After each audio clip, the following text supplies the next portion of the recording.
Nanguoziki sat leaning on his armrest. He looked up to the sky and breathed out slowly, appearing as if his spirit had left his body. His disciple, Zhuangzi, stood attending him and asked, "What is this? Can a body really become like dried up wood? Can a man really become like dead ashes?" The man leaning on the armrest today, he is not the same man who leaned here before.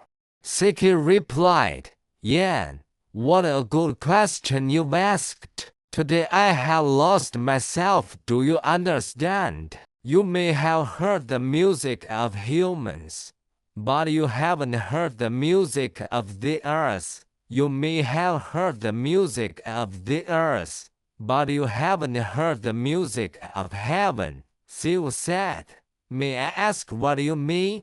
Siki said, "When the great earth breathes, we call it wind. It's still most of the time, but when it stirs, it howls through every opening and hollow. Haven't you listened to its long, roaring sound? In the mountains and forests, in the cracks and hollows of giant trees there are holes like nostrils, mouths, ears, like sockets, like mortars, like deep pools, like shallow puddles.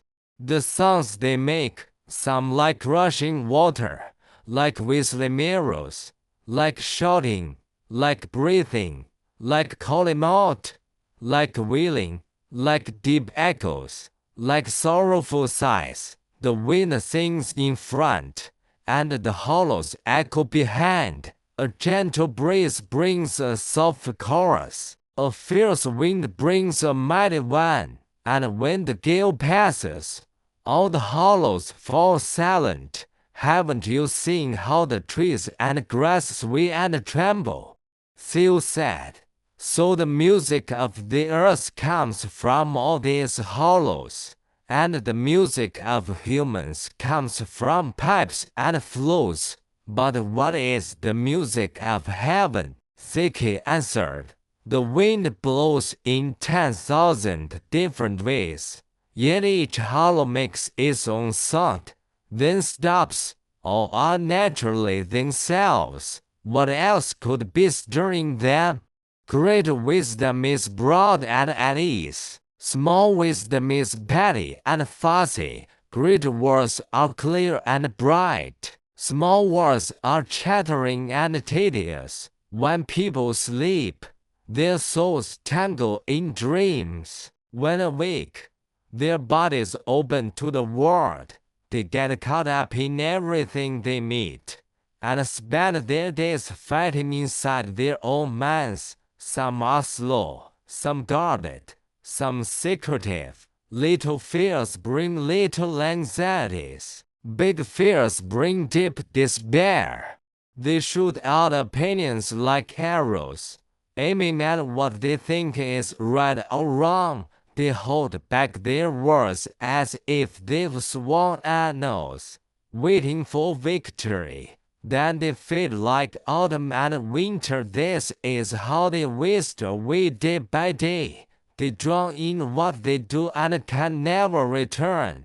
They close up their minds like sealed jars. This is the decay of old age. Their hearts approach death and cannot be revived.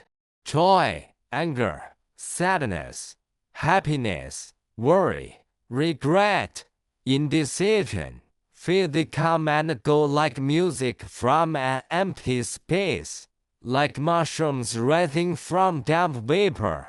They appear before us day and night, but we never know where this brought from. Enough, enough. If only we could understand what gives birth to them.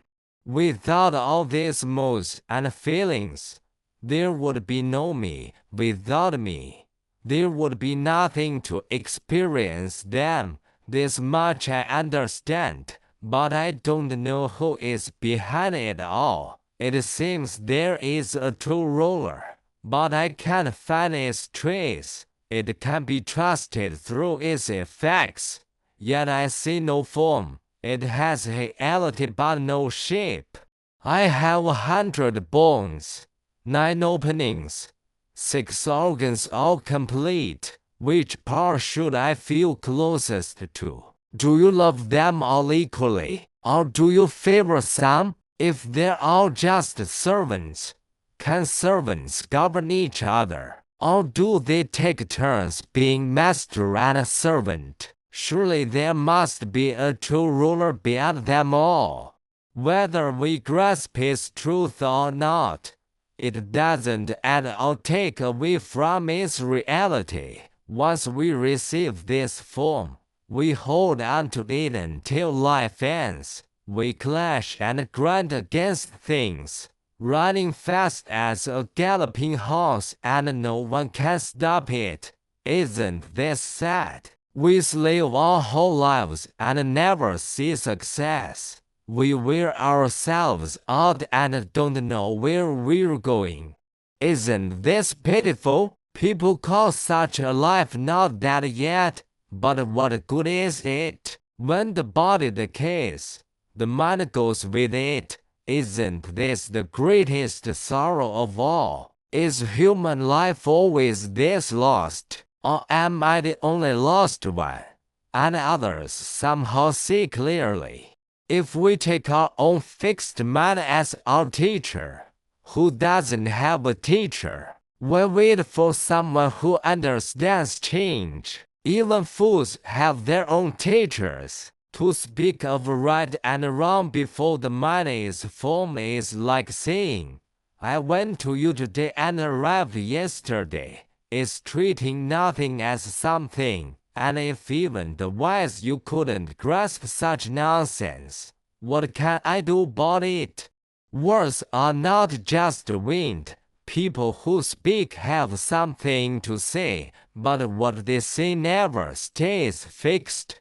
Do they really say something, or do they say nothing? They think their words are different from the chirping of baby birds, but is there really a difference, or is there none?